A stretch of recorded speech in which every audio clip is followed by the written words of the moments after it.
Praise the lord. Today promise.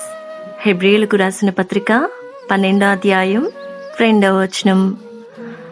మనము కూడా ప్రతి భారమును సులువుగా చిక్కులబెట్టు పాపమును విడిచిపెట్టి విశ్వాసమునకు కర్తయు దానిని కొనసాగించువాడునైన యేసు వైపు చూచుచు మన ఎడల ఉంచబడిన పందెములో ఓపికతో పరిగెత్తుదము.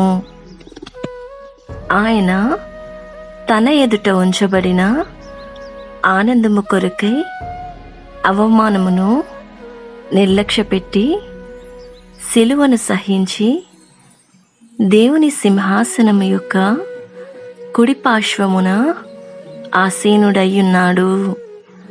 ఆమేన్. ఈ వాగ్దానం మన జీవితాలలో దేవుడు నెరవేర్చునుగాక. God bless you. Presented by Young Holy Team.